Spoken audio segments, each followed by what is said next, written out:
Evar baş, slav hevallı hüydarım, herkes başe. İşev, veşenek taybet jwara çepkin, mivanê min heye, Faysal Dağlı, rojname gerek spore. Naxwe amedet ke tevlî weşanê dibe. Lê beriya ku ew were, ez hinek li halê we pirsim, ka hûn çi mereq dikin, pirsên li cem we çi hene, li derbarê pêvajoyê de gelek daxuyanî hatin dayîn. Em dibînin ku hem aliyê MHP hem aliyê KCK, Tevgera Kurd ji pêvajoyê gelekî kêfxweş xuya dikin. Tabii bila kêfxweş bin, xweş e, guherîn ve guherîn heye, mirov dem diguherîne, em ketine serdemekê nû. Di vê derê de em dibînin heval rêbîn pirspirsiyê, Orhan merheba ji te re, Atîla Taş li vê derê ye, Farûq Şekercî, hemî heval li vê derê ne. Ez pir dixwazim îşev hinek em qelebalix bin, em hinek ji mîvanê xwe jî pirsan bipirsin, meselê hinekî ji nêz ve fehm bikin. Tabii mereqa hevala fehm dikim. Yani zêdetir Rojavayê Kurdistanê mereq dikin. Wisa xuya dike. Van pirsana em hemî ji mîvanê xwe bipirsin ji Faysal Dağlı. İjar eger yani ez dibêjim û tiştê baş derkevin, mereqa we em ê hewl bidin bersiv bidin. Di vê navberê de ji KCK tabii peyamekî hatiye, Mustafa Karasu daxuyaniyekî gelekî berfireh daye. Pir pesnê pêvajoyê dide, kêfxweşiya xwe tîne ziman, wekî manîfestoya sed salî jî pê nase dike. Em ê hinek li wî binêrin ka çi dibêje, yani çima ji bo wî pêvajoyekê sed salê ye, ka eger ez bibînim hinek bikaribim heta ku mîvanê me were, ez ji wara daxuyanî bixwînim. Mesela, yani tam di vê demê de ku pêvajo ber bi pêşketinê ve diçe, em dibînin ku li Tirkiye gelekî kes têne girtin. Nivîskarên Kurd Mevlût Aykoç Samî Tan pisporê zimanê Kurdî ye. Her wiha xanim Ronayî Önen hatin binçavkirin. Sebebê binçavkirina wan jî nayê zanîn. Tabii hin însan di wê qenaetê de ne ku meseleya yani kêmasiya demokrasiya li Tirkiye tenê ji ber meseleya Kurd e. Madem ki tenê ji ber meseleya Kurd e, çima yani çima ew xwasta êrişê ser derdorên CHP tê kirin, muxalefeta Tirkiye tê kirin, ew jî tabii pirsekî ye. Ka bi destûra we ez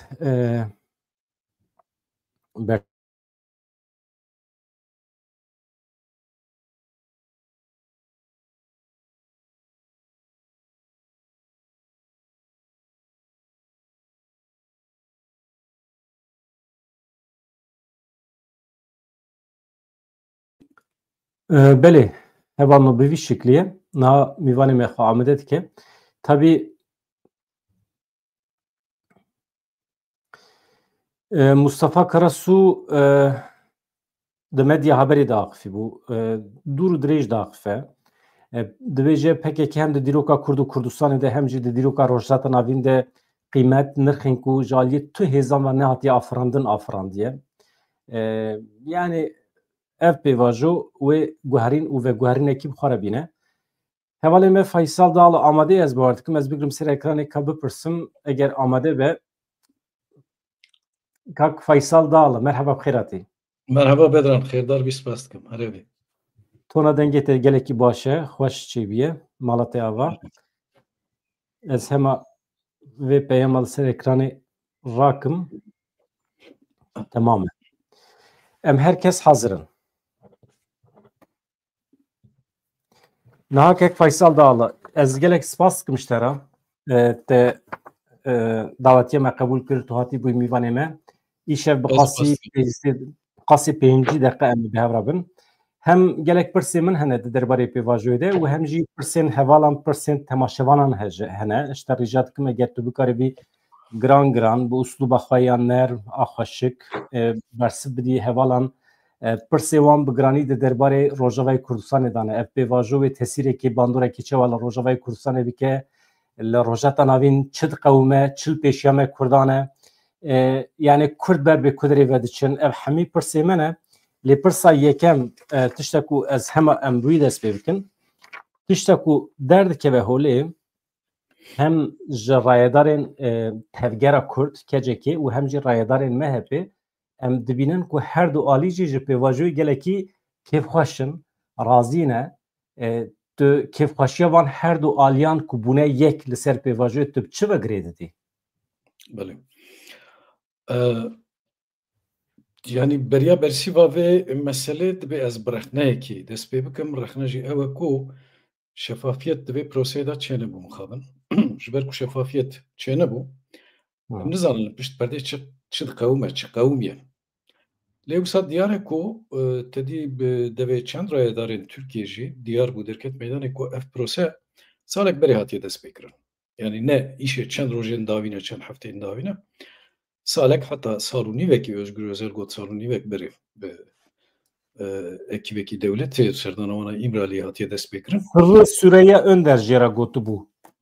Wî agahiya yani kî gotiye lê ji bilî wî jî salek berê jî gelekî agahî hebûn li raya giştî min bixwe jî gelek tiştan bihîst bû ku nameyên Birêz Öcalan gihîştine rêveberiya PKK her wiha hinek hevdîtinên dîtir di navbera aliyan da çêbûne hinek şande çûne hatine gerek rêxistina Ewropa gerek qedîlê ve û her wat eger li bîra te de çend mehberê besê xwezat bixwe behsa teklîfekî bê ehlaq kir ku ji alî dewleta Tirk wan wan hatiye kirin. Yani dixwazim bêjim em vê proseyê dizanin ku herî kep salek berê dest pê kiriye. û heyetekî pisporên Türk li wê derê bûne, çûne hatine serdanên wan, hevdîtinên wan bi Öcalan re berdewam kiriye. Lê ew mesela rexneyê çi ye? Mesela şefafiyetê ji ber ku şefafiyet tune vê carê. Mesela di sala 2013 de herî kem şefafiyetekî hebû pişt re teqwîmekî, salnameyekî derket meydan. Ajandayekî me dizanibû wek raya giştî, wek rojnamevan me dizanibû ku wê kînga çi biqewime. An jî dihat texmîn kirin. Lê di vê carê de tiştekî wisa tune ji ber ku tune ye, em sebebê kêfxweşiya aliyan nizanin. Yani ji ber wê ke ez nikarim bersîva pirsa te bidim ji ber çi kêfxweşin lê ez dikarim texmînekî bikim. Texmîn jî ew e ku diyar e di van çûnehatinan de, di van hevdîtinan de li ser gelek tiştan lihev kirine. Lihev kirine taqwîmekî danîne lê bê zanîna û bê eşkerekirina ji bo raya giştî ew taqwîm didome heta niha jî herhalde pirsgirêkekî mezin derneketiye ji ber wê yekê alî kêfxweş. Yani gerek daxuyaniyên Devlet Bahçeli, gerek daxuyaniyên Dem Partî û di demên dawîn de jî çend rojên dawîn de jî rêveberiya PKK astengekî diyar nekirin. Yani ji ber wê yekê ev kêfxweşî mirov dikare wek îşaretê bê pirs, bê problem domandina vê proseyê binav bike. Ez wisa texmîn dikim. Ama nakokiyekî heye em dibînin ku aliyê MHP û AKP ne hemfikirin. Hem di paralelê vê pêvajoyê de êrişên dewleta Tirkiye didomin hem li ser herêmê parastinên medya hem li ser Rojavayê Kurdistanê her wiha di nava muxalefeta Tirkiye de jî Bakurê Kurdistanê ji xwe êriş herene. Çi ne ev nakokî? Çima di paralelê vê pêvajoyê de êriş dewam dikin. Ev nakokiyekî di navbera MHP û AKP de ye gelo. Belê em ji êrişan dest pê bikin. Mesele êrişan tiştekî sürpriz nîne. Yani devleta Tirk heta encam bistîne wê êrişên xwe bidomîne. Yani alî bi taybetî di proseyên wisa de ne tenê li Bakurê Kurdistanê di mînakên din yên cîhanê de jî di demên dawîn de, di keliyên dawîn de li ser hev û du zextê zêdetir kirine. Ji bona ku destê xwe xurttir bikin. Ev ya mirov dikare bêje tabiata vî îşî ye. Normal nîne lê tabiata vî îşî ye. Ji ber wê yekê êrişên devleta Tirk yên ser herêma Başûrê Kurdistanê ser baregehên gerîlayan an jî qayûman an jî girtinên dîtir ew ê heta keliya dawîn bidome. Dibe em vîya bizanin. Yani ew ê vê zexta xwe bidomînin ew jî sedem ew e ku Tayyip Erdogan naxwaze zaafiyeteke nîşan bide, bilekis dixwaze li raya giştiya xwe wek serokekî bi biryar, bi quwet, bê tawîz nîşan bide. Ev ya wisa. Li aliyê din di navbera AKP û MHP'ye de ez bawer nakim ku tu nakokiyekî hebe. yani MHP her çend bixwaze xwe wek hêzekî xweser ji AKP nîşan bide jî esasen newsar ne Devlet Bahçeli ne MHP ji Tayyip Erdoğan ji rejima Ankara'yı vurdatır nînin. Bes rola ku dilîzin yani aliyekî rola erênî dilîze aliyê MHP buan hatine buan dane dest pêkirin vê proseyê ev jî sedem çibû di çavên Kurdan da Devlet Bahçeli ji Tayyip Erdoğan ewletir e halê hezir mixabin wisa çêbû ji ber ku Devlet Bahçeli di bîra însanên ku Tirkiyeyê de dijîn çi Kurd çi Türk çi yên din temsîla devletê dike. Yani Devlet Bahçeli devlet bi xwe ye ew îmaj hatiye afirandin. Ev yek di do Erdoğan di proseyên derbasbûyî yên her du proseyan da jî masaya hevdîtinan yê aştiyê bi xwe qeliban. Ji ber wê yekê baweriya Kurdan bi Erdoğan tune bû ji vê destpêkirina proseyê re aktorekî kur, aktorekî bi tesîr, aktorekî pêbawer lazim bû. Yani bi rastî mesela ez bi xwe jî bêjim ji li Tirkiye di desthilatdariyê de ji bilî Devlet Bahçeli zêdetir aktorekî ez nava kevanê de dibêjim aktorekî pêbawer tune.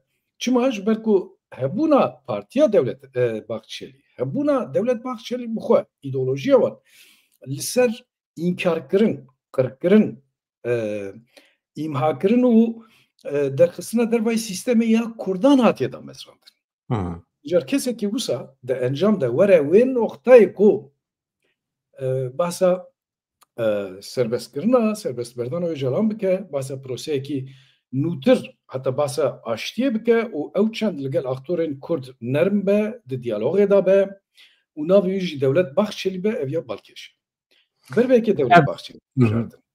Yani ji bilî wî di navbera her du aliyan de tina ku kî tune Erdoğan çi bêje Devlet Bahçeli neçare ew ê yekê bike. Lê divê proseyê de ji ber ku Erdoğan baweriya xwe ji dest dabû di nav Kurdan de tê îmajekî wî ya pozîtîv nemabû evî rolî da aktorekî ku nehatiye ceribandin aktorekî ku di nav Kurdan de hîn eger derkeve pêş di nav Kurdan de bi sebir lê bê temaşekirin hilbijart ev jî Devlet Bahçeli bû. Tu zanî kesekî wek Devlet Bahçeli ku di jûnê Kurda be rabe bahsa aştiye bi Kurdan re bike bahsa serbestberdana Rêz Öcalan bike wê guman kêmtir bibin. Yani ev jî tê çi duwarê psikolojîk de mesela Kurd çi dibêjin ya têkoşîna me kesekî wek Devlet Bahçeli jî nêzîkî vê meselê kir. Diyar e ku devlet vê carê cidî ye. Encam jî wisa bû yani halê hazir nirxandin wisa derbarê tevlîbûna Devlet Bahçeli wek aktör vê proseyê de. Li ser vê mijarê çi difikirî hin derdor divê qenaetê dane ku divê pêvajoyê de dewletê rol girtiye ser xwe ne hikûmet. Hikûmet di destê AKP de ye. Bê haya AKP, bê haya Erdoğan dewletê ev pêvajo de ye dest pêkirin û li ser AKP jî fers kiriye. Ji ber vê yekê ye ku AKP êrişan dibîne. Belê. Li gor qenaeta min ev nêrînekî apolitîk e. Yani li Tirkiye êdî piştî sala 2016 bi taybetî dewlet û hikûmet du tiştên cuda nînin. Dewlet nemaye. Rejima takekesî heye ew jî rejima Tayyip Erdoğan e. Basa aqlê dewletê dikin, aqlê dewleta Sûriya aql her tişt Erdoğan e. Yani ew kultura devleta Türk dehin beşan da maye mesela ser dijmintiya Türkan ser inkarkirin û heta daxwaza îmhakirina Kurdan kulturekî çêkirina ew kultur heye û ji xwe ew kultur bû sedem ku İslami û muhafazakarên nîjadperestên Tirkiye bîne gel ev kultur. Lê eger tu wek teknîk tu bahsa dewletekî û hikûmetekî û ji hev cuda bikî tiştekî wisa nemaye. Tayyip Erdoğan heta şaneyên dawîn ya devleta Türk bi dest xistiye. Çi artêş, çi ewlekarî, çi îstixbarat, çi aborî, çi civak. Êdî yanî mirov nikare bahsa du têgehên cuda ji hev du bike ku dewlet ji rejima Erdoğan judatir e naxêr Erdoğan rejimekî otokrat ya takekesî damezrandiye devletê heta şaneyên dawîn bi dest xistiye tiştekî wisa tune cudahiya devletê hikûmetê cudahiya Tayyip Erdoğan Devlet Bahçeli ji hev du tune. Hevan ev ez ê werim ser pirsê we hêdî acila me tune ye نها گک فیصل امر سر مسئله چکدانینه خو فسح کرنا پککی نها کرد و روبرین کردان یعنی جی روبرین تفگیر کردان هم ببیجن هوا دکارن به دولتی که او قصات تند باور بن و خبی پرستن بهلن و وسا باور بکن که دکارن ببن شریک روبریا دولت ترکیه. بله اج داویه و دست بکم یعنی داخویانی هلوست و اخافتنن رایدارن کرده چی کید ببلابه işarete ki tünne ku bejin emi bibin şirike devleti yani şirike hükümeti işarete ki usatına beyan diye sıra rast bikir. Öbek. Do baveri bir devletin naynen yani işte ku ez giyişme ve kanaat dedi daxuyaniyen çi Öcalan'da çi yendin de Rebebrin PKK و حتى yeniden partiyede işarete ki usajitune. Ew bilakis basa baveriya xwe bi xwe dikin. Dibêjine em bi xwe bawer dikin. û lazim e wisa becî ji xwe. Yani ev prose eger bi hevhatinê jî bi dawî bibe mesela li hevhatin çawa pêkte em bêjin PKK dev ji têkoşîna çekdarî berdide li dijî dewleta Türk okey. Dewleta Türk hin gavan da bêje mesela girtiyê siyasî berdide hatina hinek gerîlayên qadroyên PKK bo Kurdistanê bo Tirkiye erê dike.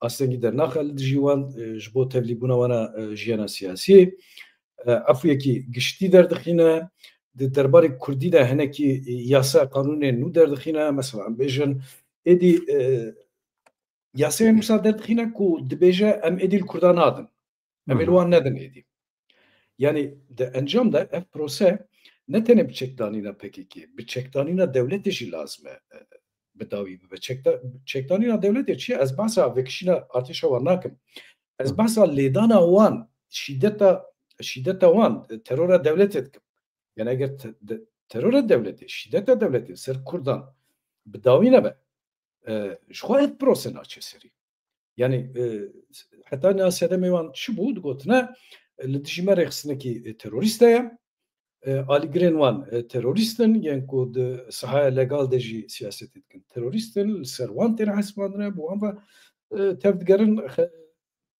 hebûna devletê hebûna nîzamê dikine xeterê ji ber wekî êrişî servan dikirin.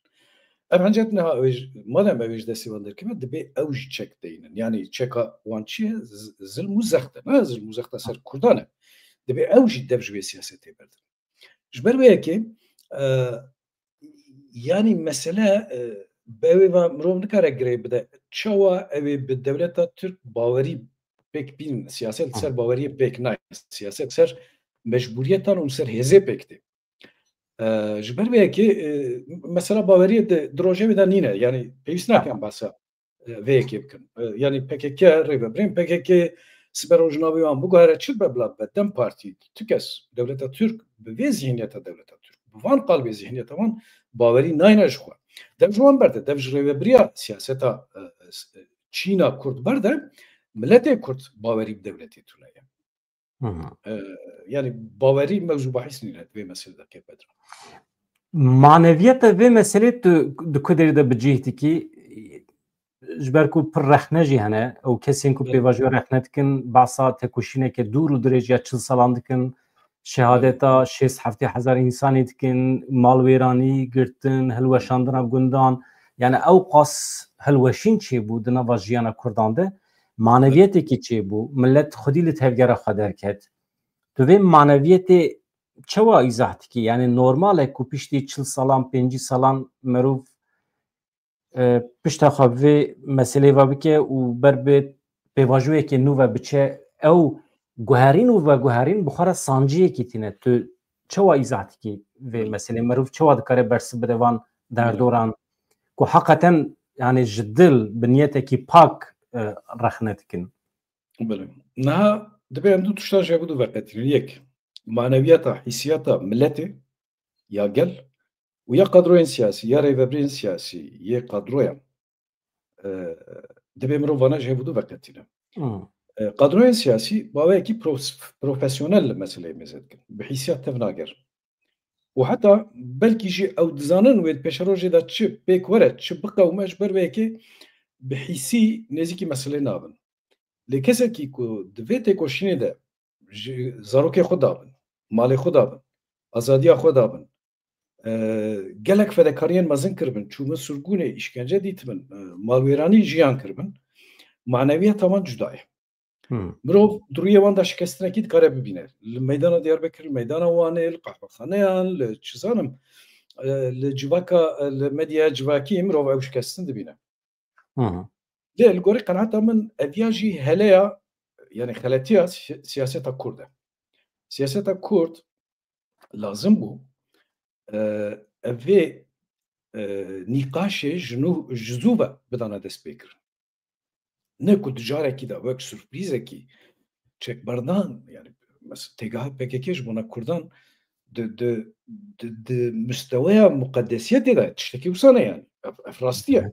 Heta êvarê gelek rexne yên ser PKK ne ez bixwe gelek rexne ser PKK dikim ew tiştekî din e lê PKK kulturekê PKK artêşa kesên ku jiyana xwe ji destan e artêşa 50,000 wendayiyên Kurdistanê ne ew jî PKK kultura rehê Zindan Amedê elbet tu di carekî da PKK fesih dikî ew nav ew hersê tîpên ku têda Kurdistan heye partî yani rêxistin heye karkerî belengazî xizanî karkeriya Kurdistanê ez basa karkeriya Çînî nakim ya fabrîkaya nizanim şey ez basa karkeriya Kurdistanê dikim ku evana wek şîfre ne ji bona Kurdan yani wek têgehekî muqeddes e ew yek laliyedin gerîla zarokê wanin ew çi were serê wan kes nizane yani dîsa em tê mesela ser şeffafiyetê ji ber vê yekê tevgera Kurd xeletiyekî kir evê prosê heta niha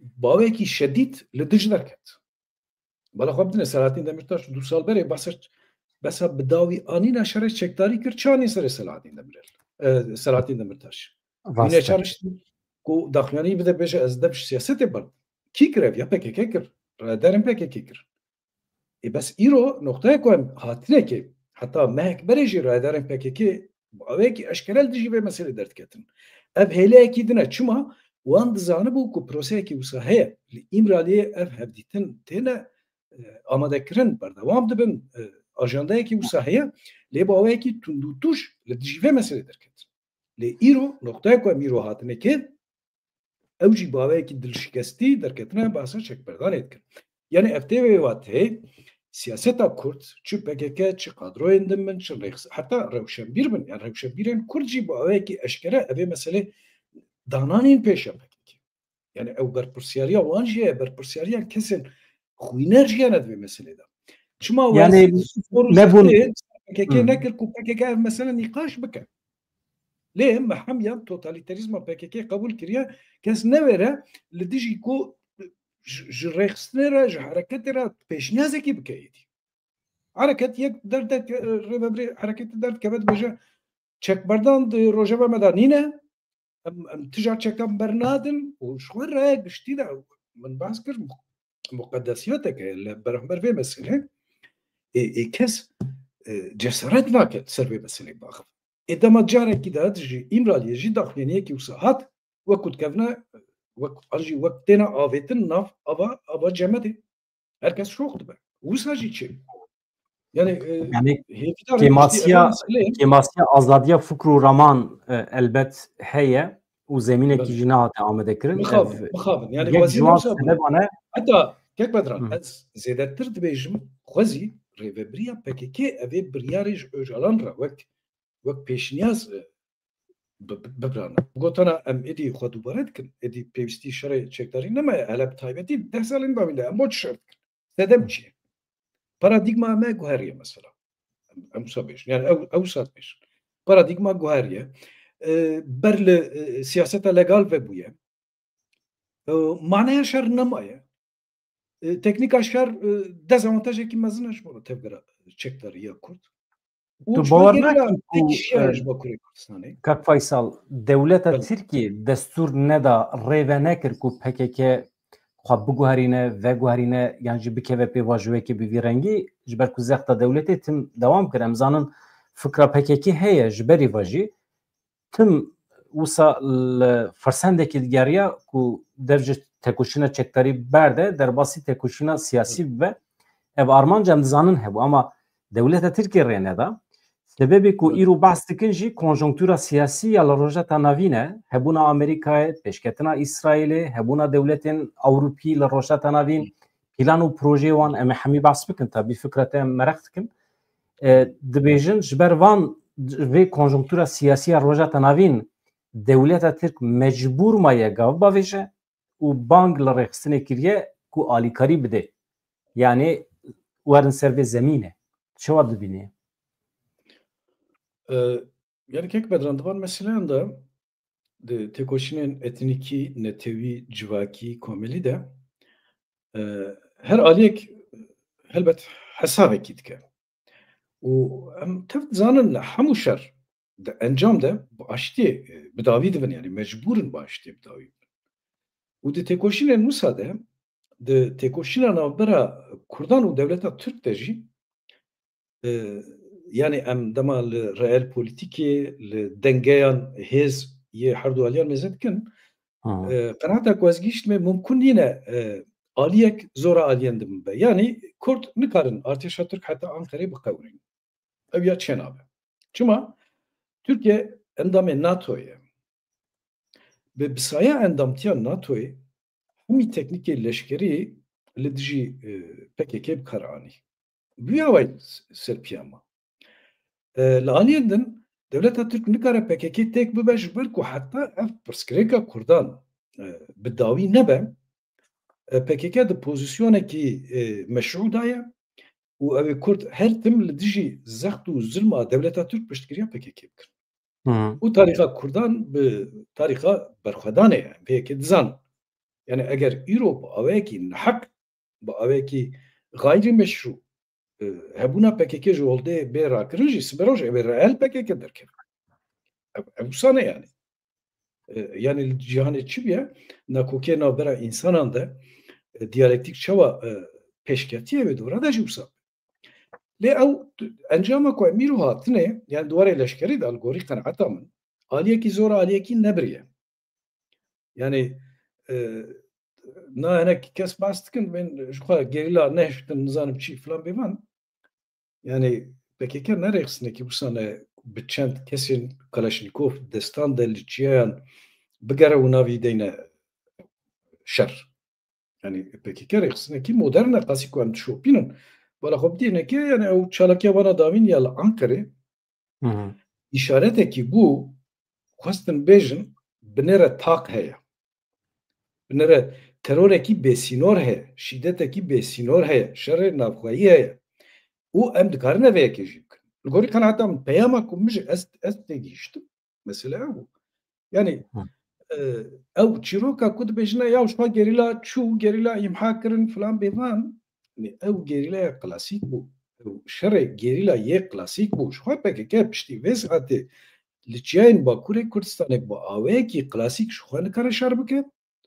Mesela teknîkê de li aliyê din tiştekî wisa jî nake ji xwe. Eger şer bikirana jî tiştekî wisa nedikir carna îşaretan dida. Du caran şerwanên xwe şandin Ankarê tu zanî. Carekî Mêrsînê yani li gorî qenata em tabii wana yani ji bona peyamên wisa hiç pêwîst nake mirov xwîna pisîkekî Kurdan jî birşîne dev ji xortên Kurdan berde. Ew li aliyekî lê bixabin şer bêwicdan e. Yani kesên ku şer dikin bêwicdanin. Evan îşa wisan yani însan têne kuştin dışarıda. Her du aliyan jî. Hasılı kelam yani mecburiyet hasıl bûne encama têkoşîna çekdarî ya çi salan da dewleta Tirk têk çûye duwarê civakî de, duwarê siyasî de, duwarê aborî de. Dewleta Tirk muhtacê rejima Tayyip Erdogan bûye. Dewleta Tirk ew çend lewaz bû ku kesekî wek Tayyip Erdogan were wê dewletê bi dest bixîne rejimekî takekesî damezrîne. Ew saya têkoşîna Kurdan çê bûye. Yani her çend Kurd nikarin Tirka heta Ankara'yı biqewrîn lê dikarin dewleta wan heta Ankara'yê rezîl rûswa bikin. Wisa çê bû? Lê li gel vê yekê ew zirar belkî zêdetir gihîşt Kurdan jî. Yani Kurdan jî gelek zirarên mezin dîtin ji vê prosê. Yani em wek Kurd, wek Türk, wek her du civak, wek her du yani li Tirkiye kîjan însan dijî hemûyan ji vî şerî zirarekî mezin dîtin. Gihîştine wê qeneetê ku piştî vê saetê domadina vî şerî êdî hebûna dewleta Tirk dixîne xeterê. Ji ber wê yekê gotin em ê taktîk bigorînin, konjüktûra heremî guherî, dînekî şêtekî wek Donald Trump hat. Serdema me cîhanê êdî serdema otokratan e. Rejim guherîn, êdî demokrasî nexema kesî ye. Sûrî têk çû, Iraq têk çû, Îran li ber têkçûnê ye. Yani bi giştî ew sedemên psikolojîk û yên polîtîk yên ku ew rejima Lozanê ya Sykes-Picot heta îro anî belav bû. Dewleta Tirk êdî nikare û naxwaze jî bi vê aboriyê evî şerî bidomîne. Hasilî kelam û dîtin ku ew nikarin PKK jî têk bibin. Neçarman ku carekî din biceribînin. Aniha tu bêjî Kurdan ew ê çi bi dest bixînin filan ew ya çîrokekî din e. Ew ê ez ê paşê bipirsim, pirsên hevala hene êdî ez ê pirsên wan jî bipirsim. Yek ji wan ew e ji ber îdeolojiya resmî a siyasî ya îro li Tirkiye, çapemeniya Tirk jî hîn jî dibin tesîra vê îdeolojiyê de ye. Tirs fikar ew e sibê du sibê PKK çekan dayine, Kurd tevlî pêvajoya siyasî bibin, her tişt baş be. Êdî mesele temamî were ji bîr kirin. Bibêjin mesela terorê şiddetê bû, ew jî bidawî bû. Êdî em hemî wekê hevin qedera me yek e û her tişt êdî ew qas yani ji me ew qas. Wê demê wê çi bibe? Pirsa hevala. Belê. Yani tabii em nikarin kehanetan bikin. Em bes dikarin pêşbîniyan Yani mantıka ku Kurdan inkar dike û heqê Kurdan nas nake ew çawa dikare biguhere? Yani ez viyaş serî da bêjim dibe ku tiştê dawî beş serî va bêjim ew ê dewleta Tirk raya giştiya Tirk nîjadperest kurdofob bên girseyî li Tirkiye ew ê nexwaz mafê Kurda bê yade kirin. Ez behsa mafê netewî dikim. Ziman, kultur, xweserî çi zanim gelek tiştên dîtir. Yani ez behsa zextan nakim. Dibe ku dewlet zexta kêmtir bike. Dedîm qasek berê me behsa evê kir. PKK dev çekan berde lê ew ê dewlet jî lazim e dev şîddetê ew jî dev çekan berde. Okey. Dibe ku ev yê heta deverekî bêqebûl kirin. Yani ez divê naberê de di nav kevanê de dixwazim hinek tiştan jî bêjim li Tirkiye di nav rewşenbîrên Tirk, di nav întelejansiya Tirk de her tim nîqaşekî bêmane tê kirin. Hatta Türkiye demokratîze nebe pirsgirêka Kurd nayê çareser ji ber ku pirsgirêka Kurd pirsgirêkekî mafê mirovan e, mafê demokratîk bûnê ye nizanim çi filan bêvan tiştên wisa bêj. Ama Mustafa Karasu aynı tiştê dibêje îro. Til kîjanî temaşaya bikî wisa dibêj. Dibe ku ew jî bêje ez nizanim. Lê di tarîxê de di mînakan de mesela kesên wisa re ez jî dikarim bêjim yê ku Mandela berdabû kî bû? Mandela di kîjan proseyê de hat berdan? Wek mînak. An jî li Kolombiyayê di bin kîjan rejimê de aştî pêk hat. Yê ku ez werim serê ew xwe gotina xwe yê ku Mandela berdan de Klerk bû. Faşîstê herî xirab ya tarîxa Başûrê Efrîqayê bû. Rejima apartheidê di dewra xwe herî rezîl ya Başûrê Efrîqayê de bû. Wextê ku Mandela berdan û bi ANC re rûniştin. Em ya çawa dikarin rave bikin? An jî mesela Kolombiyayê. Li Kolombiyayê xwîn laşa dibirin. Dema ku fark û ew faşîstên Kolombiyayê rejima Kolombiyayê hatin levrûniştin. Kî bûn? Demokrat bûn li Kolombiyayê naxir. Li Tirkiye jî wisa beş tira bêjim. Li Tirkiye alternatîfa Tayyip Erdoğan kî ye? Kemalîst. Ne? Em vê yekê dizanin. Kemalîst dixwazin pirsgirêka Kurd çareser bikin. Kurd çima hatine vê noxtayê? Öcalan çima hat vê noxtayê? Selahattin Demirtaş çima hat vê noxtayê?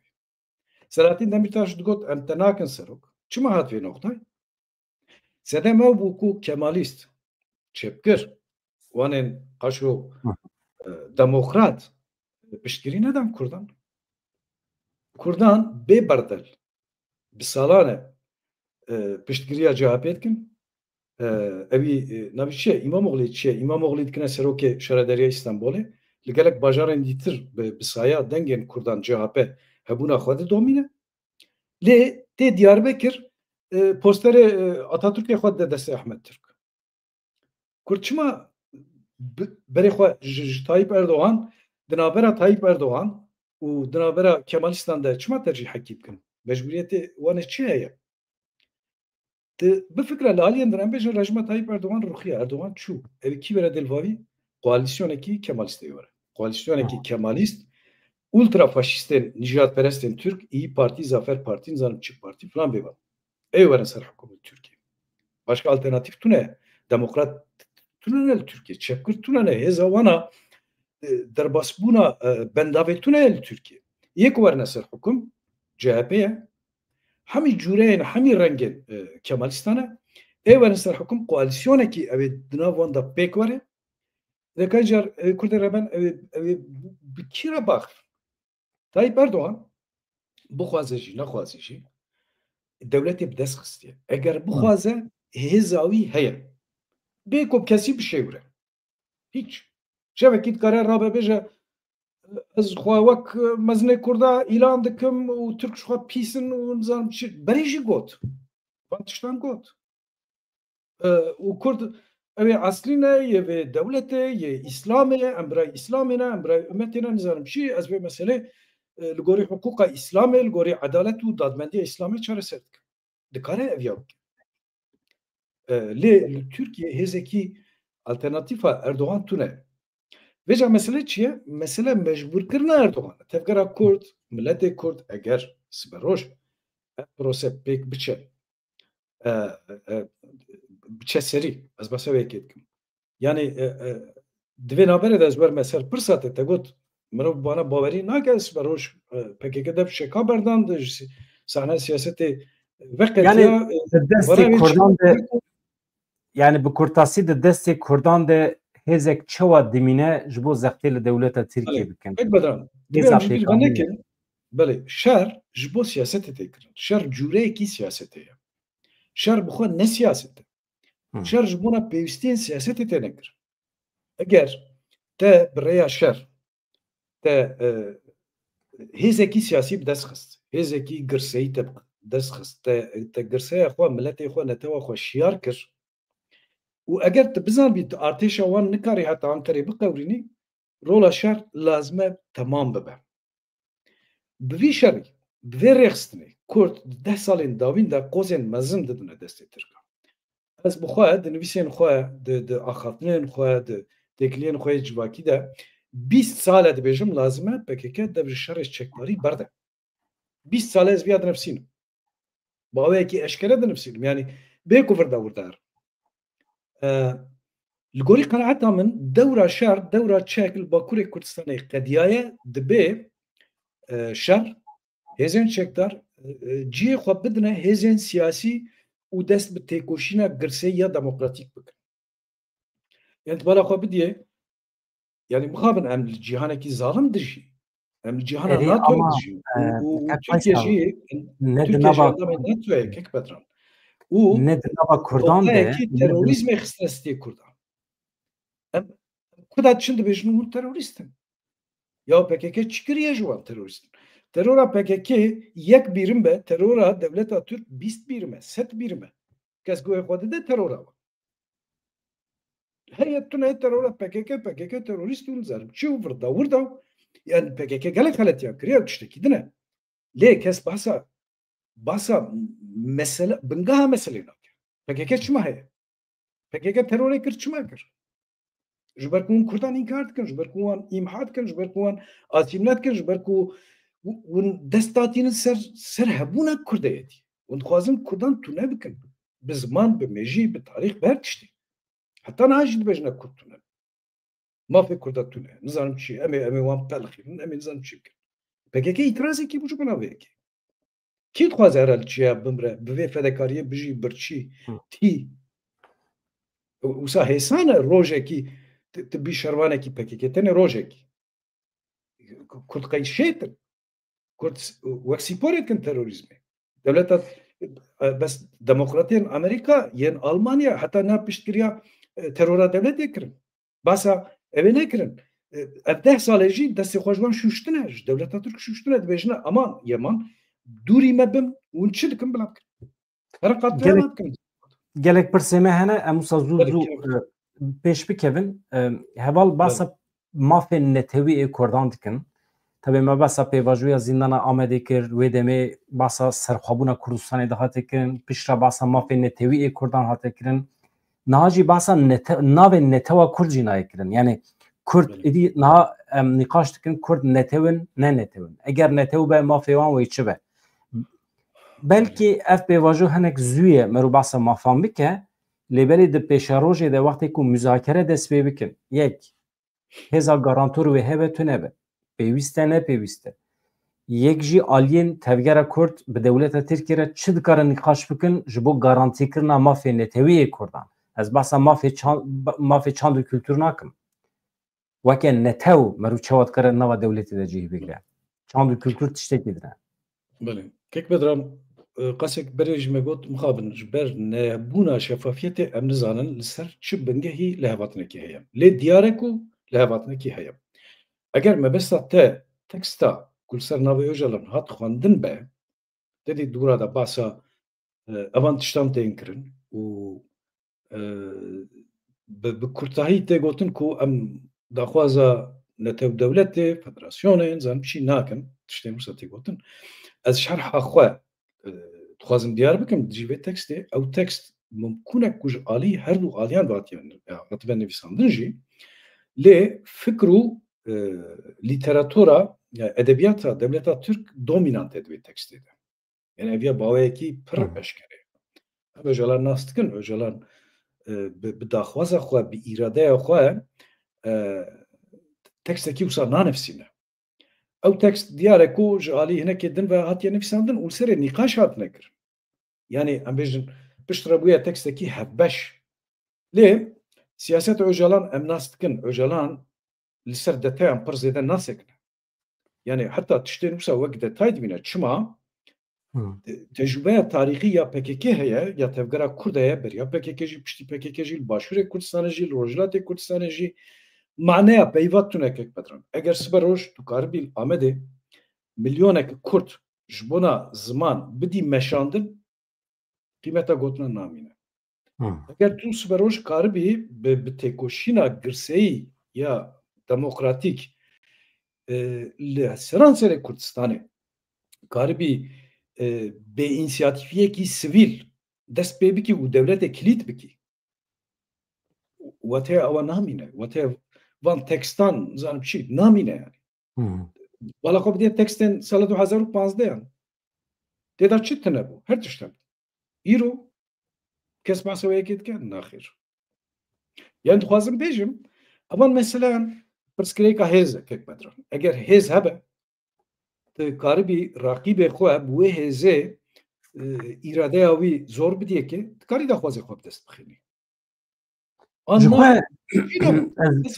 ber wê yekê ez zêde ew nabînim ku em ser van tiştan biaxivin ev ne peymanek ev ne peymane di navbera Öcalan û dewletê de peyman nine ev beyankirina niyetê yani Rêzdar Öcalan niyeta xwe beyan kiriye di vê derê de hem ji rêxistina xwe re hem ji dewletê re hem jî ji civakên Tirkiye re niyeta xwe beyan kiriye ez dixwazim tiştekî wisa bikim ama ev ne peymane tiştek ku hinek civaka me aciz kiriye ew mesela kültürîst xweserî û netew dewlet hemî weke netew dewlet xirabin ji bo civaka ew hinekî bala mirovan kişandiye madem ki ne peymane çima pêdivî dîtiye behsa kültürîzmê bike kültürîzm çi ye xweserî ku ev 20 sale paradigmaya Rêzdar Öcalan bixwe ye yani xweserî ama îro dibêje xweserî îjab nake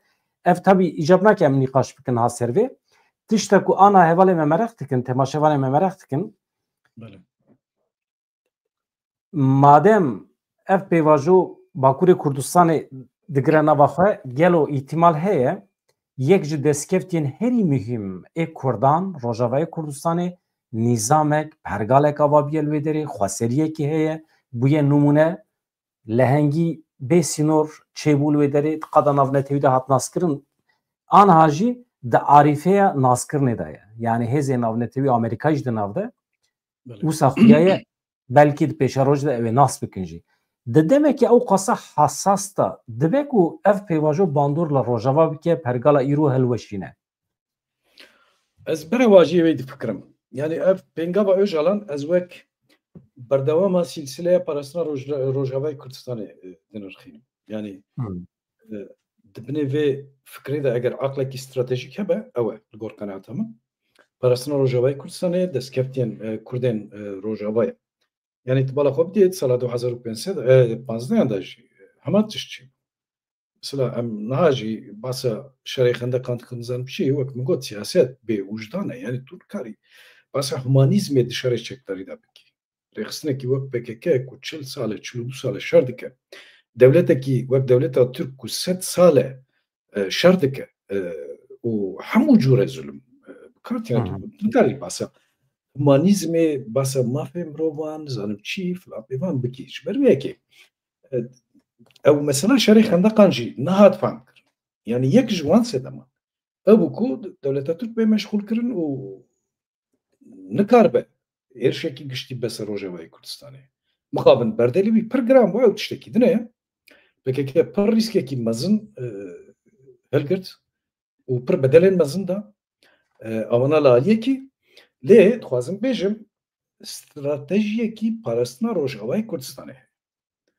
Eger mesela niha di demên darî da pir Çavat kare biparêze, çavat kare biparêze. Çavat kare biparêze pêvajo Rojava?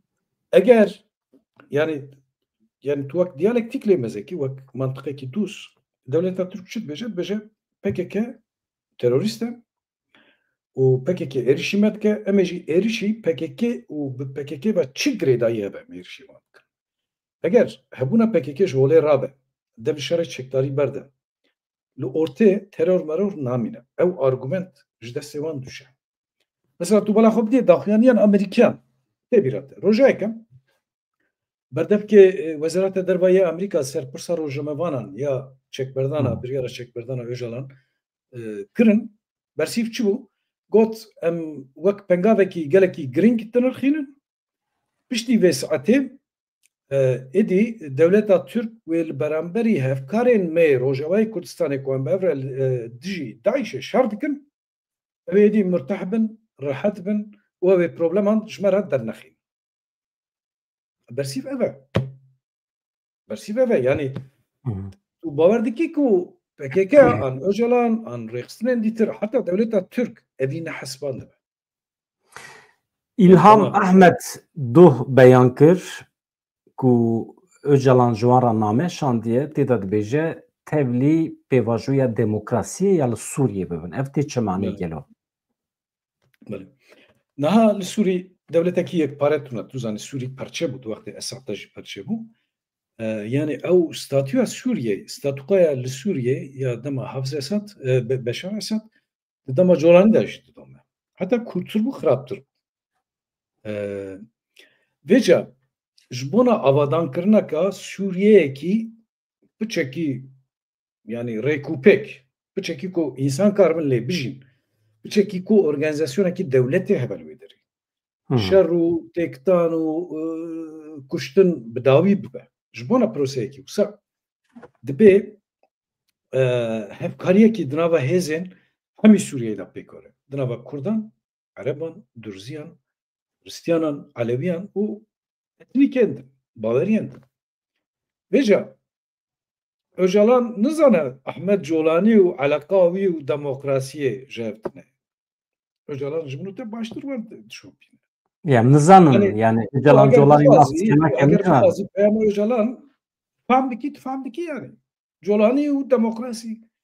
Başa tu bawer dikî ku hêzekî sekûler ku ama kak Faysal ez parantezek vekim. Wextê ku Rêzdar Öcalan hat girtin Colanî, Molanî, El Nusra, Daeş, Maeş tune bû. Yani gelo acêba Öcalan Öcalan wan dişopîne Öcalan zane em çawa yani çavkaniya wî çi ye? Bi kîjan rêyê dişopîne? Ew jî heye. Yani kek bedran niha hin tiştane di peyamên Öcalan da lazim e mirov bi zelalî ev ya êdî serê baxt yani pêş nake wirda bikişînin. Yani hin gotinên Öcalan ji tesvîrê re muhtaç. تو çawa şîrove dikî ew êdî işê te. Lê valên Öcalan dizanin çawa şîrove bikin evê meseleyê. Peyamên wî rast rast dizanin çawa şîrove bikin.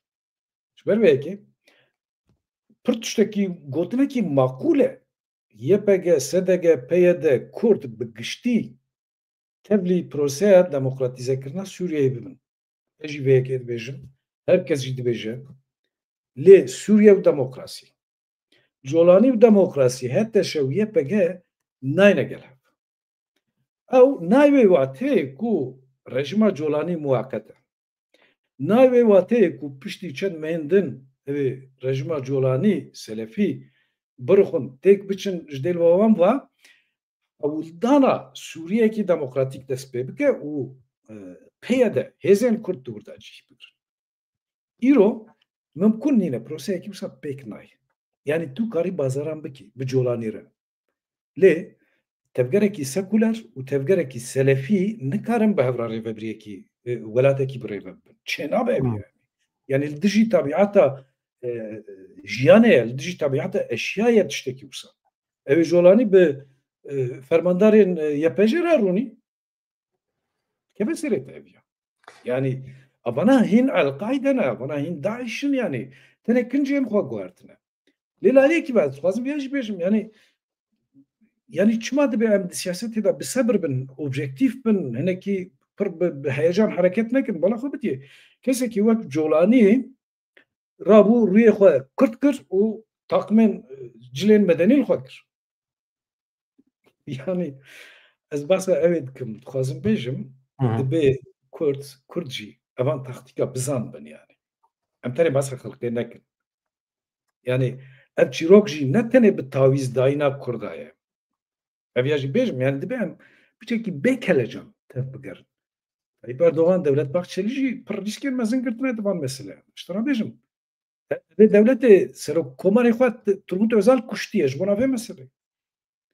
Serokwezîrê xwe dardek kiriye. Adnan Menderes ji bona mesele demokrasiyê. Gelek generalên xwe kuştiye bi suîqastan. Yani sibêroj mimkûn e ku Erdoğan ji bona van meselan daleqînin. Bêjin te bi Kurdan re hevkarî kir. Devlet Bahçeli serokatiya xwe ya 40-50 salek, 70 sal yan çend salê ku dijmintiya Kurd derbas kiriye, bi Kurdofobiyê derbas kiriye serokatiya xwe dika qumarê divan meseleyan da. Yani rîsk ne tenê ji bona Kurda ye. Ne tenê ji bona Öcalanê, ne tenê Öcalan tawîz dide. Evan tiştan beramberî hevin her tim. Her tim beramberî hevin. Yani tu tawîzekî bidî, layê din jî lazim e tawîzekî bide. Devlet ewan ew ji me bihêztirin, ew ji me biquwettirin. Lê ew jî rîska da. Rêzdar Öcalan riskekî çawa girtiye ser xwe mesela ji bo di vê pêvajoyê de çi dikare wan de? Mesela te qasek berê pirsekî kir. Siber roj pekeke de fişek berda ji çiya da ket xwe fesih kir, okey? û Devleta Türk ti gavekî navêt. û belediyeyên heyî jî ji destê wan stend û cardin vegeriya ser eyera Kemalîst got li Tirkiye ji bilî Türkan ti kes najî yên heyî jî tenê em wan bi şertê kolebûna an jî qebûlkirina efendîtiya Tirkiye qebûl dikin. Bêje em ê çi bikin. Hêzê wan e, artêşa wan e tiştekî me neme, demançekî ji destê Kurda de neme. Öcalan evê rîskê digre stîyo. Yani avana ne tiştên hin dikin pek bedran. Yani medar em rovekî serok e eger serokatiya xwe wek Tayyip Erdoğan wek Devlet Bahçeli deyne ser masa bazarê yani gelek tiştan ew kiriye yani qebûl kiriye li ser fikiriye avana ji bona hemî kesan wisa. Yani wextê Turgut Özal bi Öcalan re rûniştan ustadan kir nizam ku mimkûn e bê kuşt. Wat kuşt. Ama tiştan wisa. Erê kes Öcalan bar nakin bikuje di hepsê de lê dibe ku Tayyip Erdoğan bikuş. û dikarin ew jî bineqişînin jî kuştina cinayetên wisa hovîtiyên wisa bêjin xıyanet kir. Devleta Türk devletekî wisa ne yani.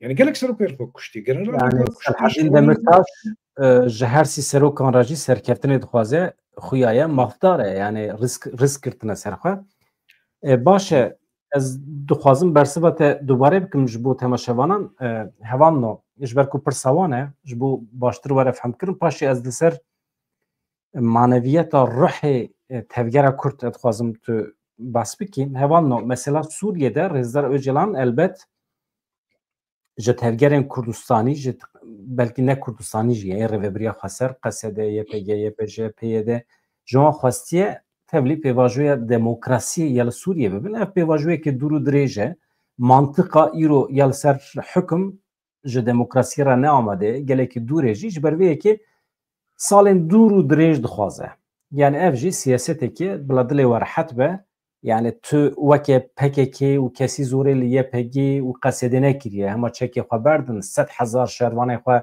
hema belav kin herkes li mala xwe tiştî wisa tune eger tu misale bikî ez dixwazim burada kevanekî ve bikim mesela ev nîqaş çima derket ew qas bû popüler bû ev nîqaş mirovekî bi navê Sirrî Süreyya nizanim çi ye Önder çi ye ne paşnavayî Sirrî Süreyya Önder yani Sirrî Süreyya Önder Alîkarê Serokê Meclîsê li Tirkiye Erkawî heye wezîfawî heye navê Dem Partî Serokê Sêyeme rabû gotinekî ku mirov nizane ji ku derê aniye ji ber ku teksta Öcalan da tiştekî wisa tune eger Öcalan pêwîstî bidiyana kî dewleta Tirk ji xwe evê tiştekî wisa bixwestana ez bawer dikim ser Öcalan zextê jî kirine ew tiştê teklîfa bê ehlaq ya besê xwezat jî ku bi nav kir ew e derengxistina vê daxuyaniyê an jî vê proseyê jî sedemê esasî ye pir giring e tiştê tu dibêjî muheqqeq eger Öcalan qebûl bikirane ew ê vê yekê dewleta Tirk ji xwe dîlan û dawetê evê tê xistina nav teksta wî Sirrî Süreyya Önder ji ku derê derdixîne kê ye Sirrî Süreyya Önder Sirrî Süreyya Önder rola xwe pir dinepixîne zêde dike rola wî dîplomasiya qamûyê ya Tirkiye rola Sirrî Süreyya Önder di vê proseyê de îqnakirin û qanîkirina raya giştiya Tirk eger ji wî derbas be dest bi xîtabê Kurda bike ew ê Sirrî Süreyya rola xwe wenda bike yani dibe evê yekê ji bîr veneke mafî tune tiştên ku herî kêm di tekstê de ya em nizanin tiştekî wisa tune kardeşim Öcalan bigotine evê teksta xwe de binivîsandine tişt ku derê derdixîne gotina te pir mühîm e eger çekdanîna YPG û QSD di rojevê de hebiya heqeten jî dewleta Tirkiye bi cejn û dîlanê û bi mûzîkê wê bixistina nava tekstê wê tekstê jî bi dengekî bilind wan bina xwendin rast e pir mantiqî îro Salih Müslim do İlhan Ahmed pêr Mazlûm Ebdî herşeyan jî gotin kardeşim eleqa me pê tune ya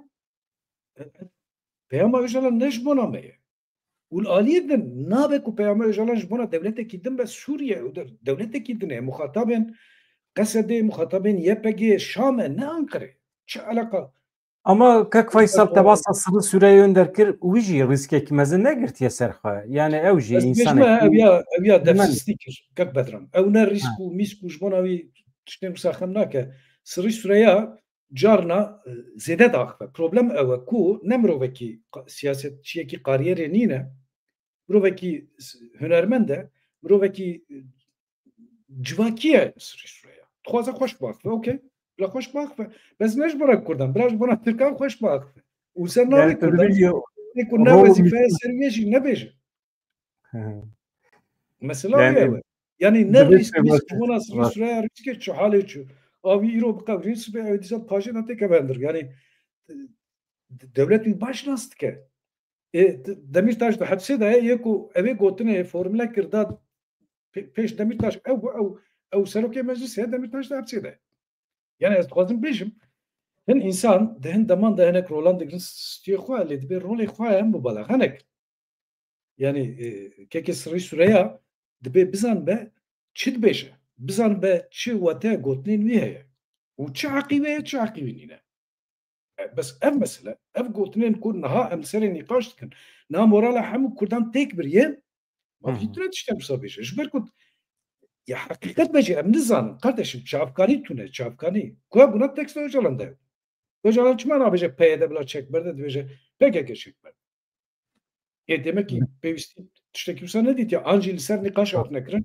Öcalan'ı ikna nekirine Öcalan nexweste rîskekî wisa bigire li aliyê din Öcalan bixwaze jî proseya bibore projeya SDG ya QSD projeyekî navneteviye ya QSD bi 38 dewletan di nav koalîsyonê de Öcalan siyasetmedarê do nîne مثلا ام تخمينك يمكن اجل قلت قصد برا فسح بكان ديكان جي قلت ام قصدي فسح ناكن ام دستور نادنك ام بعضهم عدي دار تخرج فرمانداريه ام كسك دي ترداتين دلواوي جبر كنت قصدي دا نتنه كردنا هذا نيفي عرب خريستيان ارمنيين زن سورياني فلان بيوان اجل وان تشتان نزانه tabii ki hamya başladı sana. Yani kek sırrı süreye aydın avantajdan şu kadar eder. Hiran nizanım yani.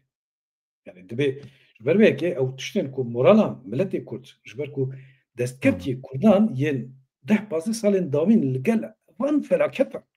Ya bajarê me hatine wêran kirin. Sê xaniyên ku li Sûriye ez têda mezin bûm, çê bûm, divî şerê bajaran da xendeqan da hat wêran kirin ez na bê hafize mame.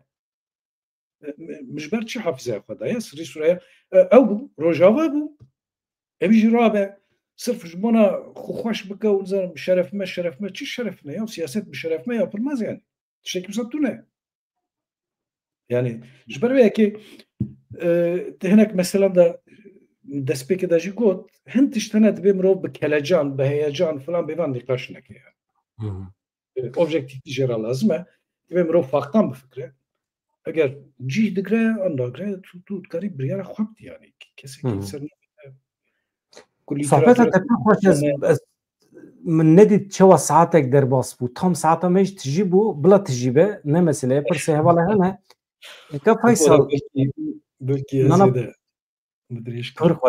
ترخوشه كيف خوش بوم نانا ام دوام تكن نه مسألة نها تشتكو مرختكم يك ج برسي كو هري زيده تي برسين اوا دبي جن دبي بيواجوي ده تفجر كرد كتير زحمتي مجبور ما يتشكان داينه بشكل كي اف دشبت تكشونه ودريت خازم تبعثا الرحيته كو تفجر كرد اواكريه ده نوا جواكا كرد مثلا البوخنا من ابنر خاندر او اسما خلاص كم برسخه الروحي برخداني كود نوا كردان ده اواكريه لهنگي لروجوا بيواجوية افسانوي يا زندان آمده دما عجيت مثلا تبعث کربو وانا مرو چوت کاره فرموله بکی و روحی کو تفگره کرد خصینا و جواکا کرد بله يعني تك ناچه دوی معنی تدبیشم يعني بله يعني امریک دزانن همو کومن انسانا لسر چندین نرخان بلندبن يعني نتو یک کومن انسانا ya جرگهو جنگه هاوی هنه معنویات یک جوانه رابردو یک جوانه افسانه میتولوژی یک جوانه دما بالا خود دی ملتین کرد لمعنویات ملت کرد بنگاه ملت کرد ینکو مدک ملت مثلا کسی کی کرمانجه کی ام بیژن سمسوره کرمانجه کی دهوکه کرمانجه کی مرشه کرمانجه کی اورمیه دکیجان واران داد karım bigişnev kijan tişt kijan tegeh kijan ambijin روحي هفباش بله دكاره ابي روحي بافرينا روحي هفباش بافرينا يعني روح بروسيه كي ديتره جوراويه جورا حميونه بس تشتين كو روح دا افرينا تشنن مثلا يك جوانا برخدانه قهرمانه نتوانه kültura vane kültura berxwedane eğer milleteki şu an dijî zulmê serî tawan dibe ku millet ji tarîxê derdikeve ji serdika dîrokê derdikeve û wek millet xusûsiyetên xwe wenda dike yani mirov dikare basa millet bûna girseyekî însanan bike ji xwe lê eğer em basa millet bûna netebûna Kurdan dikin niha yê ku vî tiştî yeko ve netebune ve milletbune peyda kirine çine mesela de çilu du salên davîn de şerekî bêhempa hatiye meşandin li Bakurê Kurdistanê pir fedekariyekî mezin hatiye kirin yani dema tu bala xwe didî têkoşîna çil salên davîn bawer dikim nêzîkî 30,000 kadroyên Kurdan hatine qetil kirin di vî şerê de Dravanda kahramanên gelek mezin ne yani ez naxwazim navê kesekî du kesan bêjim wan jiyen dîtir qîmettir bikim lê ez tenê behsa 30,000 zarokên Kurdan dikim ku qehremanîya hemûyan fedekariyan hemûyan ne kemtiri 7 tire.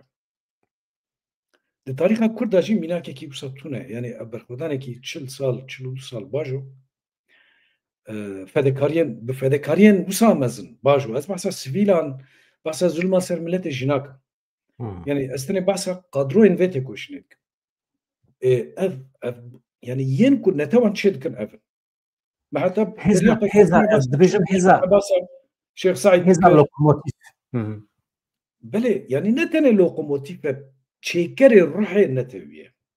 Yani ji xwe lokomotif e. Tu wek em bêjin wek rêxistinekî ji dikarî wek lokomotif ew bikî ew rêxistin hinekî kêm û ev ê qusûrê bêje lê eviya êdî dema ku kesekî însanekî ji bona daweyekî wisa ji bona maneviyatekî wisa ji bona binbariyekî wisa ji jiyana xwe ji dest bide êdî ew ê xwe jî tê efûkirin ji xwe çavê miletê de kêm û kurtasiyê xwe jî tê efûkirin. Yani ew êdî wek ezîzekî wek meleyketekî tê qebûl kirin di nava wî miletî de. Bêja kultur wisa tê navêkirin. Yani kultura Kurdan da jî dema tulê mêze dikî yani eviya garantiya netêkçûnê jî yê ku PKK da destpêkirin kî bû? Berxwedana Şeyh Saîd bû. Wêrekiya wî li sêpeya dewletê bû ne? Yani eger Şeyh Saîd nîn bûna ihtimalekî mezin e PKK jî nebû. Yani wêrekiya wî û qehremaniya wî fedekariya wî nebûna li ber sêpeyan eger ew çend berxwe nedana ew çend bi şerefa Kurd bilind nekirana bawer nakim di Kurdan de ne PKK ne QDP ne tiştekî jî derneket. Ew ê Kurd mehbûb bûna. Yani dixwazim bêjim ev rabirduya fedekarane ya miletê Kurd çil başbû çil Baku çil Rojhilat çil Rojava çil deverên dîtir yên cîhanê dibe garantiya domandina vê têkoşînê. Çi biçek çi bêçek. Çi bi rêxistin çi bê rêxistin. Çi navê rêxistinê PKK be çi tiştekî din be xem nake yani. Ew kultur hatiye afirandin. Yani em bixwe hilberên wê evê ne wê kulturê ne. Yani ji ber vê yekê dibe em nekevin ewan endîşeyan û tirsên nav tirsê ya her tiştê me çûn zanim çi çê nabin yani. Tiştekî wisa jî naqewime di proseyên dîrokî de gelek tiştên wisa qewimîne PKK çi ye? PKK alawekî arac e alave yani. Îro jî te PKK heye sibê tune te datîne aliyekî din. Evan tiştan wisa ne? Çek çi ye? Çek alave.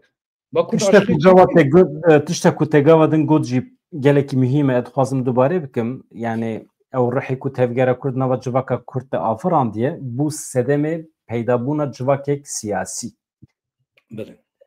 Civakek bi rêxistinkerî. Ev civak kengê bixwaze îtiraz bike di nava demekî pirkin de dikare milyonan rabe ser xwe. Çünkî civakek şiyar e, xwedî tecrübe ye, xwedî zanîn e.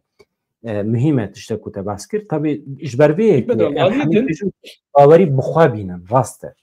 Laliyê din ez dixwazim tiştekî dîtir jî serê zêde bikim. Yani mesela ji mesela PKK çekdanîna wê wir de çendîn artêşên Kurdan hene îro.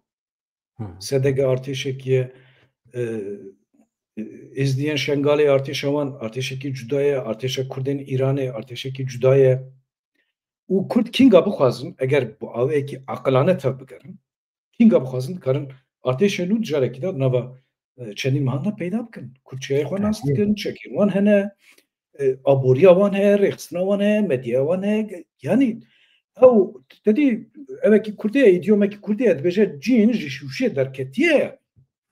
Yani tirsên wisa wek evan kesên arabeskçî em mirin em çûn em hatin wana beradayîn yani evan gotinan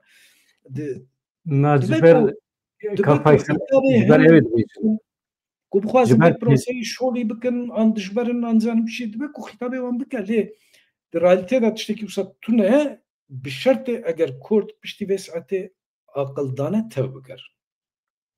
Yani binbariya siyaseta Kurd piştî vê yekê naqede. Dikeve merheleyekî din û heta gorî qeneta min merheleyekî zor û zehmettir. Piştî vê saetê tevgera Kurd bixwe dedî behsa demokrasiyê dikine demokratîk toplum zanim çi behsa tiştên wisa dike. Dibe ew bixwe demokratîze bibe. Bi awayên totalîter. Kadroyên me heyî tev bigerin hingê em ê behsa xeterê bikin wê çaxê. کس نکاره وان خلاص بکه اشترا بیش مهمه وی چاوی کس نکاره وان خلاص بکه مهمه لی شرط کو جدیل و چک و عقل بگرن دسته خو استراتژی بگرن دسته خو تاکتیک بگرن دسته خو ریخستن سازی بگرن دسته خو دموکراتیک بونه بس نه به توتالیتریزم حتی نرچک دسته وان دا ما گفت تمام شر دکن شرجی زحمته و نظام جبونا شر دیسپلین لازمه فلان بوان کسی که جوارن دنگه خونت کرد پشتی به ساعتی کس قصور بزنه کنی اویش بیاوی چنان دبی دموکراتیک بونه پیشیه دشس خود دست بیک یعنی نابه کو تفکر لگال لترکیه تسلیم اوکی چند الیتام ببین چند گروبام ببین خال و خارزی و نزانم چی فلان بیوان پیدا ببینه یعنی نابه تفکر کرد برزه وک AKP وک MHP نزان وک بشبه پارتین ترکان بشبه پارتین سیستمی کرد لازمه شورشن روشنبیری بکن شورش فرهنگی بکن دا عقل خود دا عقلیت خود پیوستی انرژی کی نوعه او انرژی ancak به تبلیبونا همی هزن نتوی ancak کاره پیدا ببه یعنی جبر وی که از بیشم دبکو شرک کرنه زحمت رو به مثلا جرا لازمه جرا کامل بون لازمه جرا نقاش لازمه جرا رهبون لازمه yani lazım revebrên Kurd serveyekê edî hep yek bibe rojeva wan piştî vê saetê em ê çi bikin Di destpêka bername de jî bas kir ev gelekî giring e ez dixwazim em tim bas bikin beriya vê pêvajoyê eger azadiya fikr û raman di nava civaka Kurd de serdest biya eger zemînekî hebiya ku me karîba behsa pêşerojê bikira behsa xirabiya bikaranîna çekan bikira wê demê îro em nediketin nava zehmetiya femkirina vê pêvajoyê kek Faysal Dağlı pirsê me xilas nebûn pirsê hevala jî xilas nebûn ama ez naxwazim bername dirêj be jî çünkü hevalê me diwestin êdî ez dixwazim eger tu jî qebûl bikî di demên pêş me de cardin tu keremkî bibî mîvan pirsê me mane em bidomînin mesela çi wa yek ji wan pirsan di vê pêvajoyê de piştî vê meselê temam çek û sîlah tên danîn êdî em derbasî dewrekî nû dibin di vê derê de yek ji stûnên esasî ê dewra pêşiya me ragahandin e medya ye rojnamegerî ye yani yên ku xebatên dîplomasiyê digînin civakê dîsa ewin îja vana bikaribin em nava xwe de nîqaş bikin ez pirsan ji te pirsim tu jî bersiv bidî pir kêfxweş dibin demên pêş me de ez jî gelek spas dikim ji te re û ji sebra bînerên me re her wiha yani ez cardin pêşniyaza sebrê dikim dibê em bi sebir bin dibê yek ji belkî armancên aliyên din ew ku di nav mêjiyê Kurd a şolîbûn derxîne Kurdan berî hev bide di nav wan de bêbawerî li beramberî hev peyda bike ev ya dafkek ya dibê Kurd haya wan ji vê meselê hebin bînfire hebin bi taybetî li beramberî hev û dû bi sebir bin û pirsgirêkên navxweyî bi nîqaşan bi awayên demokratîk yekalî bikin û ew ferhenga dema borî lîteratûra dema borî jî ji kerema xwe re deyên aliyekî din yani bi vî awayî em dikarin di têkoşîna girseyiya demokratîk de bi ser bikevin eger na em ê bêne pelçikandin divê em vê yekê baş bizanin gelek spas dikim ya heval dibêjin ji kerema xwe re bidomînin ama heval no heqeten bes e tamam fam dikim mesele germe ama em bêhilin ji bo sibê jî ji bo du sibê jî rojên pêşiya me jî baş e kek Faysal mala te ava spas bo te û bo bîneran herhebin her şad bin her sebez bin heval no hêviya rojên xweş azad dem baş gelek spas hevalê Faysal